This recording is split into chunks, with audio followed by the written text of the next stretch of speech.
In this video, we'll look at some of the other countries that were sort of competing with the English to found colonies in North America in the early to mid 1600s. So, as Virginia was growing and Massachusetts Bay was having its great migration of Puritans and Maryland was growing and having its religious strife. They weren't the only the English weren't the only ones trying to settle above New Spain in North America. There were other countries, and one of those countries was Holland.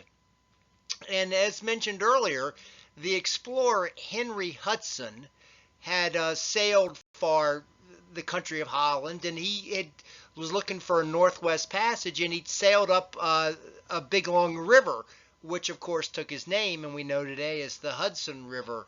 And all along you can go up interior into what's now New York a long way, and all along this river, the Dutch planned to settle.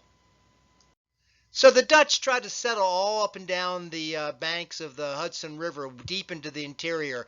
And what they wanted to do was sort of create a bunch of large estates that they called patroons, sort of self-sufficient plantations that could grow a staple crop, kind of like Virginia's tobacco, and send it back to Holland. Well, the trouble was that while they set up these self-sufficient big plantations along the river, these patroons never really took off because the growing season is shorter and the soil's more rocky that far north. And so the Dutch claimed all up and down the Hudson River and established patroons, but it never really profited. As a sort of capital for their colony of New Holland, they established a city right at the mouth of the Hudson River, which they called New Amsterdam. And you can see it was established right on the tip of Manhattan Island, the southern tip. Today, we think of Wall Street. Well, Wall Street was the street that was along the outer wall of it, and so we're really talking New Amsterdam was just the very tip of New York City today. It was a perfect location because it was protected by a long island, and the river was ocean-going ships go up to the patroons and come down and unload in New Amsterdam. And so, as a port city, it was a tremendous location.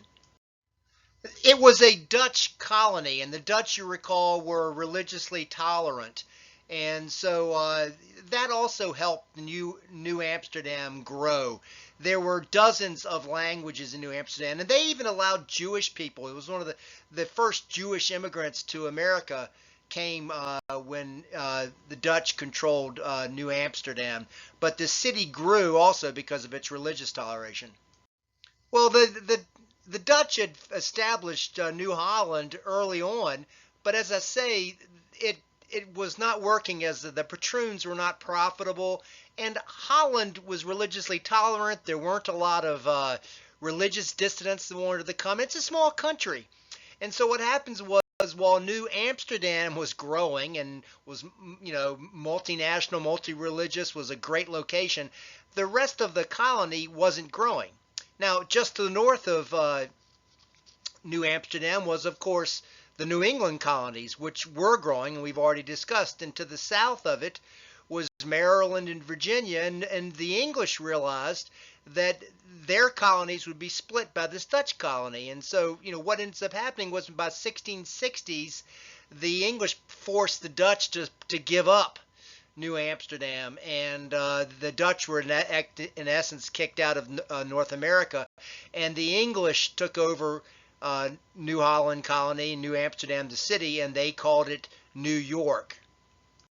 Another country that was trying to found a colony in North America contemporaneous with the Dutch and the English in the early to mid 1600s was France. And as early as Henry Hudson's sailing for the Dutch up the Hudson River, which was about the time of the English founding Jamestown, France was there exploring as well. And the first French explorers were looking for a northwest passage, and they sailed down the St. Lawrence River up north, and that took them essentially to the Great Lakes. And they explored all this, and they from the Great Lakes, they explored down the Mississippi all the way to the Gulf of Mexico. And the English were claiming along the coast, and the Dutch had claimed New Amsterdam. The French didn't have a colony on the coast, but they began to claim a lot of this interior land, shown here, New France and in green. Given that there were few French religious dissidents, the Protestant Reformation did not hit France very hard. They still were Catholics. And the fact that they could only claim, the land that was hard to get to, it was in the interior. There are not a lot of great ports there for them. New France was large, but sparsely populated. The French didn't have a lot of people to get to it, and so they had a few forts, like on the St. Lawrence River, they had a key fortress of Quebec. And on the Gulf of Mexico, they had the city of New Orleans. Obviously, the original Orleans is in France. And up the Mississippi River, they had a port city of St. Louis. Again, you can see Saint, Catholic. But other than these forts and these trading posts, these large forts they had, they claimed a lot of land, but there aren't a lot of people there. What the French did find was a lot of animals that they could trap and use for furs, and things like beaver, which were used in hats.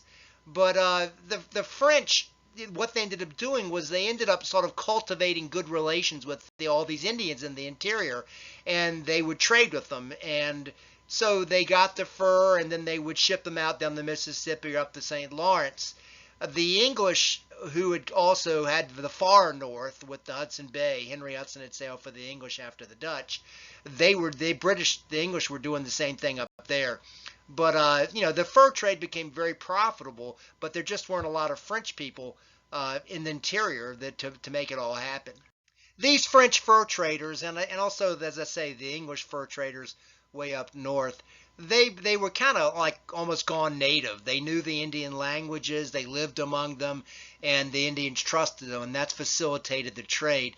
But along with the French fur traders came the Jesuits, which is a religious order of the Catholic Church. And the Jesuits were famous for wanting to convert the Native Americans to Catholicism.